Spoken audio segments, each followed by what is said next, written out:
Hello everyone, and welcome back to the channel, your go-to source for everything related to Iraq's economy, politics, and the international developments shaping our nation. Today, I have an in-depth update for you on a crucial development that could significantly impact Iraq's future. Recently, a highly important conversation took place between Iraqi Prime Minister Mohammad Al-Sudani and U.S. Secretary of Defense Lloyd Austin. The discussion focused on several vital topics, including regional security, the ongoing situation in Syria, and Iraq's economic outlook. Let's explore this conversation and its potential consequences for Iraq's future. On Sunday evening, Prime Minister Al-Sudani and Secretary Austin had a critical conversation about the evolving security situation in the Middle East. This included a deep dive into the developments in Syria, the broader regional instability, and Iraq's role in maintaining peace and stability. One of the most significant takeaways from their discussion was the firm commitment from both sides to work together to ensure that the region remains stable. The U.S., through Secretary Austin, reiterated its ongoing support for Iraq's security, emphasizing long-term cooperation and strategic alignment. Now, you might be wondering, why is this so significant? Well, the Middle East is going through a period of significant geopolitical shifts. One of the central figures in these changes is former U.S. President Donald Trump, whose influence continues to shape the region's political dynamics, regardless of where one stands on his policies. Whether admired or criticized, there's no denying that Trump's actions have had a lasting impact on the region's stability and direction.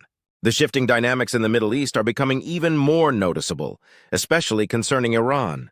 Tensions between the U.S. and Iran have escalated, with rumors suggesting that the U.S. might consider more aggressive actions to curb Iran's influence in the region. Iraq, with its strategic location at the crossroads of these tensions, is in a delicate position.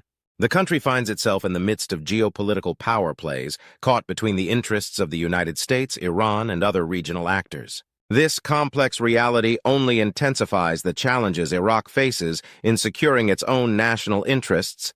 Moving to Iraq's economic situation, the oil industry remains at the center of the country's challenges and potential opportunities.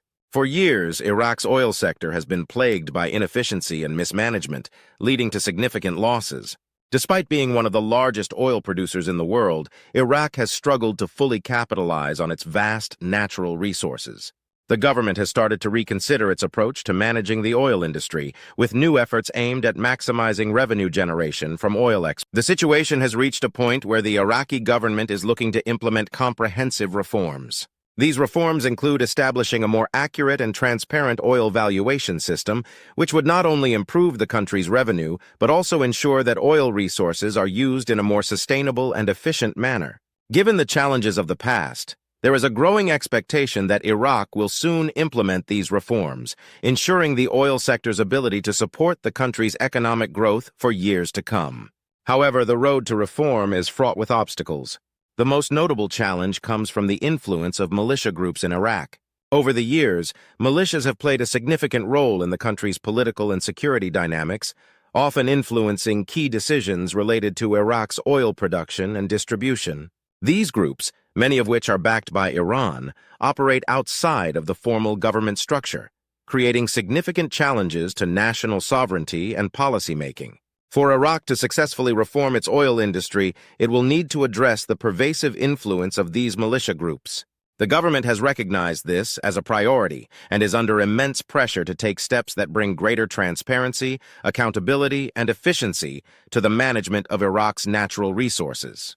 This could involve new regulations, stronger enforcement of laws, and a concerted effort to limit the impact of these groups on the oil sector. While Iraq's oil industry remains a critical part of its economy, other factors are also contributing to the country's economic outlook.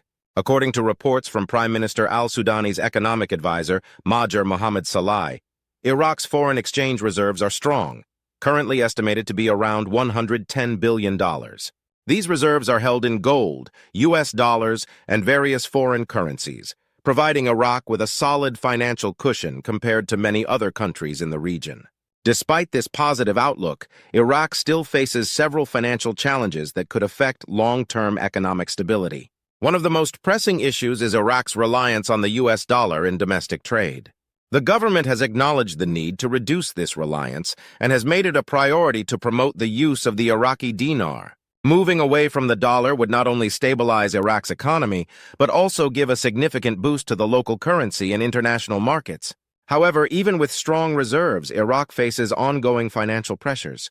The government must continue to collaborate with international financial institutions to address these challenges, particularly the restrictions on foreign currency transfers that have caused significant issues in the past. The country also needs to streamline its financial systems and reduce the impact of external financial pressures on its. In addition to these challenges, Iraq has long struggled with low tax revenues, which has hindered its ability to generate consistent income from domestic sources. The Parliamentary Finance Committee has recently discussed the importance of reforming Iraq's tax collection mechanisms. Currently, the country's tax system is weak, with limited capacity to collect revenues. The committee has emphasized the need for comprehensive reforms to strengthen the tax system and increase efficiency. A key aspect of these reforms involves moving beyond traditional tax mechanisms, which have proven ineffective over time. One potential solution that has gained traction is privatization. Many members of the Finance Committee believe that privatizing certain state-owned sectors could help boost government revenues and reduce operational costs. Privatization is seen as a way to create a more efficient and productive economy, with the potential to generate significant returns for the government. That said, privatization comes with its own set of challenges. There are concerns about how this shift might impact Iraq's working class and whether it could lead to greater inequality or economic instability. Privatization could also raise questions about the fair distribution of assets and whether the private sector can truly serve the public interest. Despite these concerns, proponents argue that privatization is a necessary step to improving Iraq's fiscal health and creating a more competitive and sustainable economy. So what do all these developments mean for Iraq and its citizens? There are several key takeaways. First, Iraq is working diligently to distance itself from the economic stranglehold of foreign powers and build a more self-reliant and resilient economy. While the shift away from the US dollar may take time, the government is clearly focused on strengthening its own currency and reducing its dependence on foreign financial systems.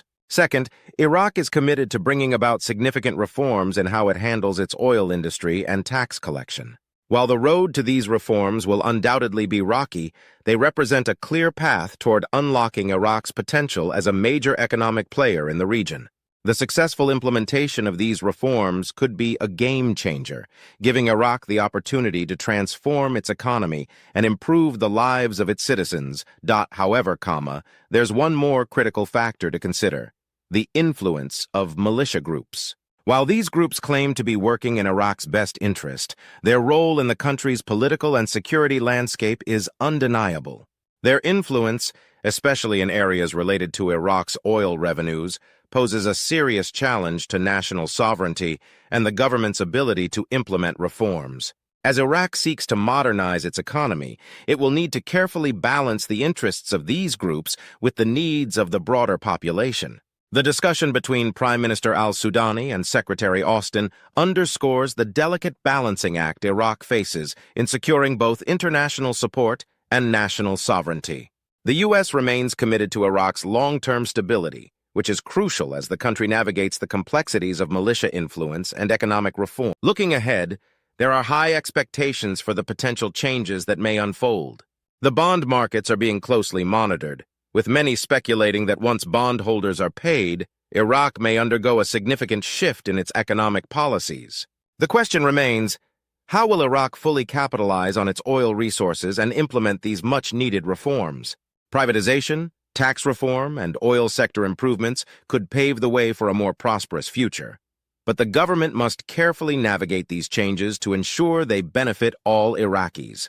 If Iraq can streamline its financial systems, reduce reliance on foreign currencies, and leverage its natural resources more effectively, it could set the stage for unprecedented economic growth. As always, we'll keep you updated on these developments. What do you think of these changes? Do you believe Iraq is on the right path toward economic stability and growth? Let me know your thoughts in the comments below, and don't forget to like, share, and subscribe for more updates on Iraq's economy, politics, and international relations. Thanks for watching, and I'll see you in the next video.